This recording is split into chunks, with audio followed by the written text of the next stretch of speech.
Movie review చెప్పే పెద్ద మనుషులకి విజ్ఞప్తి.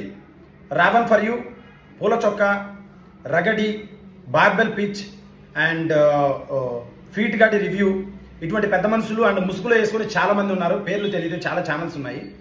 చెప్పే పెద్ద మనుషులకు విజ్ఞప్తి ఏంటంటే, మీకు ఓపెన్ ఛాలెంజ్ 5 లక్షలు నేను ఖర్చు పెడతా. 5 లక్షలు ఖర్చు పెడతా. మీరు ఒక షార్ట్ ఫిల్మ్ చేయాలి, ఓపెన్ డొమైన్లో అప్లోడ్ చేయాలి. అప్లోడ్ చేసిన 1 అవర్లో ఎన్ని వ్యూస్ వస్తే అన్ని లైకులు రావాలి. దాని అర్థం ఏంటంటే అందరికీ నచ్చిందని. సో మీరు ప్రతి సినిమా అందరికీ నచ్చాలని లేదు, కాబట్టి మీరు రివ్యూ చెప్తున్నారు. రివ్యూ చెప్పాలంటే మినిమం ఎక్స్పర్ట్ అయి ఉండాలి. సో మీరు ఏ షార్ట్ ఫిల్మ్ కూడా తీయలేదు, కాబట్టి రివ్యూ చెప్పే అర్హత మీకు లేదు. వచ్చి షార్ట్ ఫిల్మ్ చేసి ప్రూవ్ చేయండి. పాయింట్ 1.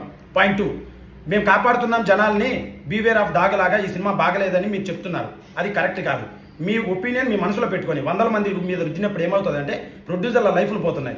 బాగున్న సినిమాలు కూడా చంపేస్తున్నారు. ఎస్పెషల్లీ కల్కి మూవీని మీరు చెప్పిన లారీ మూవీ కాదు, లవడా మూవీ అని చెప్పి మేము అనొచ్చు, కానీ మేము ఆ విధంగానో, అది మా సంస్కారం అనమాట. లారీ క్లీన్ చేయడానికి క్లీనర్ కూడా మనకి రావు, నువ్వు హీరోవా అని మేము అనొచ్చు. ఆ విధంగానో అది మా సంస్కారం అనమాట.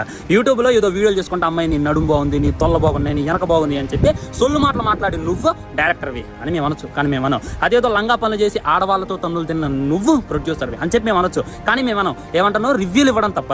ఒక పెద్దింటికి వెళ్ళినప్పుడు బివేర్ ద డాగ్, కుక్క ఉన్నది జాగ్రత్త అని చెప్తారు కదా. అదే విధంగా మా రివ్యూస్ లో ఎర్రిపూకు సినిమా థియేటర్లో ఆడుతుంది చూడు అని చెప్పి బయట నిలబడేటటువంటి బోర్డు లాంటి వాళ్ళు. అదే విధంగా కుక్క ఉంది అని చెప్పి జాగ్రత్త బోర్డు లేకపోతే అమాయక ప్రజలు బలవుతారు. ఏ విధంగా ఎర్రిపూకు సినిమా ఆడుతుంది జాగ్రత్త అని చెప్పి బోర్డు లేకపోతే అమాయక ప్రజలు పడతారు. సో నీకు ఆ సినిమాకి ఒక బోర్డు లాంటి వాళ్ళం మేము. నిన్ను నోటుకు వచ్చినట్టు తిరుగుతున్నావు రివ్యూవర్స్ నుండి. నీకేమో సినిమా ప్రమోషన్ చేయడం చేత కాదు, కానీ రివ్యూ వచ్చే వాళ్ళని జడ్జ్ చేయడం చేత. ముందు నీకు డైరెక్షన్ చేత. ఒక మాట చెప్పు, యూట్యూబ్ లో ఏదో లంగా లత్కూరు వీడియోలు తీసుకున్నాను నువ్వు. తెలుగు సినిమా ఇండస్ట్రీకి వచ్చి తెలుగు సినిమా పరువు తీసిందే కాకుండా ఒక కళా కాండం కూడా కాదు, కళా కాండం మూవీ తీసి నువ్వు ఎంత బిల్డప్ ఇస్తాను. అరే సిగ్గుందారా, కొద్దిగా నాకు కామెంట్ చేసి పెట్టి చూడరా. అసలు నీకెట్ట నచ్చింది ఆ సినిమా నాకు అర్థం కాదు. నువ్వు నిజంగా తీసినావు, ఏరే పడతాను కొనుక్కున్నావా?